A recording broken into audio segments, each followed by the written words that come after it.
என்னப்பா நடக்குது இந்த யாழ்ப்பாணத்தில்? டிசிசி மீட்டிங் என்று சொன்னால் அந்த டிசிசி மீட்டிங்கூடாக மாவட்ட மட்டத்தில் என்ன விதமான அபிவிருத்திகளை செய்யலாம், அரசாங்கத்தினால் ஒதுக்கப்படுகிற நிதிகளை எவ்வாறு பயன்படுத்தலாம் என்றது சம்பந்தமான மீட்டிங்காகவே இந்த டிசிசி மீட்டிங் காணப்பட வேண்டும்.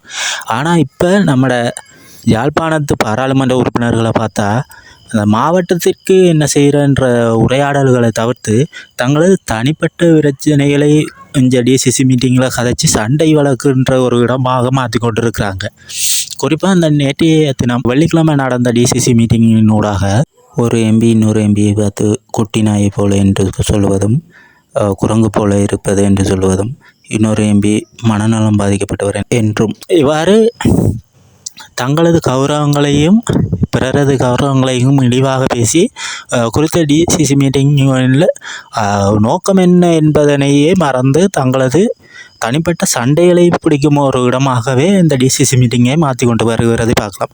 குறிப்பாக வேறு மாவட்டங்களில் இந்த டிசிசி மீட்டிங்கானது ஒரு சிறப்பாக நடைபெறுகின்ற ஒரு விடயமாக இருக்கிறது. ஆனால் யாழ்ப்பாணத்தை பொறுத்த மட்டும் இது ஒரு வித்தியாசமான ஒரு டிசிசி மீட்டிங்களாக காணப்படுகிறது. குறிப்பாக இந்த எம்பி என்றவங்க யாருன்னு பார்த்தா யாழ்ப்பாணத்து மக்களை பிரதிநிதித்துவப்படுத்துகின்ற ஒரு பிரதிநிதிகள்.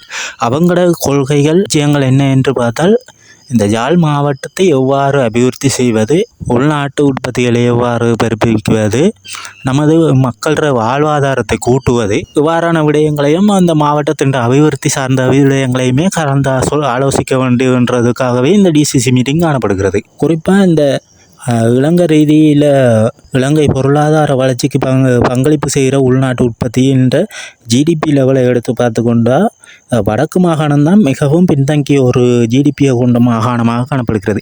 எதிர்காலத்தில் அந்த அரசாங்கத்தில் ஒதுக்கப்படுகிற நிதியை பயன்படுத்தி எவ்வாறு இந்த ஜிடிபியிட நாங்கள் குரோத்தை காட்டணுன்றதை பற்றி தான் இதனை ஆலோசனை செய்ய வேண்டும். அவ்வாறு இல்லாமல் இவ்வாறு டிசிசி மீட்டிங்கில் சண்டை பிடிக்கிறதுக்காகவே போயிட்டு வரதை பார்த்தால் யாழ்ப்பாணம் ஒரு காலத்தில் ஒரு படித்த சமுதாயத்தை கொண்ட ஒரு இலங்கையில் முன்மாதிரியான ஒரு மாவட்டமாக காணப்பட்ட ஒரு மாவட்டம் இப்பொழுது மிகவும் வெக்கப்படக்கூடிய வகையில் காணப்படுகிறது. அத்தோடு இன்னொரு பிரச்சனை என்னென்று பார்த்தா இந்த கொடையை பிடிச்சு கொண்டு தேசிய கொடியை எத்தனை விடயம் ஒன்றும் பரவலாக பேசப்பட்ட விடயமாக காணப்படுகிறது. அது தேசிய கொடிக்கு கொடுக்கப்பட்ட மரியாதை கொடுக்காமலுக்கு கொடையை பிடிச்சு கொண்டு அவர் அமைச்சர் கொடியேற்றினார் என்று பெரும் வைரலான ஒரு விடயமாக பார்க்கப்பட்டு கொண்டிருக்கிறது. இன்னொரு விடயம் என்னவென்றால் நேற்றைய தினம் சிஐடியினால் கடற்தொழில் அமைச்சர் டாக்டர் சிவானந்தா அவர்கள் கைது செய்யப்பட்டிருக்கிறார். அதாவது அவரது கைத்துப்பாக்கியை திட்டமிட்ட குற்ற செயல்களில் ஈடுபடுகிற ஒரு குழுவுக்கு அவர் வித்ததாக கூறி அவரை குற்றப்புலனாய்வுத்துறையினரால் அரஸ்ட் பண்ணப்பட்டிருக்கிறது. இனி வரும் காலங்களிலும் இந்த யாழ்ப்பாண மக்கள் ஒரு விழிப்பாக செயற்பட வேண்டும். டிசிசி மீட்டிங்கிலேயே அவர்கள் எதிர்காலத்தில் அரசியலின் போக்குகளை எவ்வாறு கொண்டு நகர்த்த வேண்டும் என்பதனை அறிந்திருப்பார்கள் என்று நான் நினைக்கிறேன். அது மட்டுமல்லாது இந்த டிசிசி மீட்டிங் முடிந்து வெளியில் ஒவ்வொருத்தரும் அவர்களது கருத்துக்களை முன்வைத்தார்கள். அதில் குறிப்பாக ராமநாதன் அச்சுரன் அவர்கள் நிறைய விடயங்களை பற்றி கூறியிருந்தார். அதில் இந்த முறை 2025 அரச நிதியை 100% பயன்படுத்தினதாகவும் தெரிவித்திருந்தார்.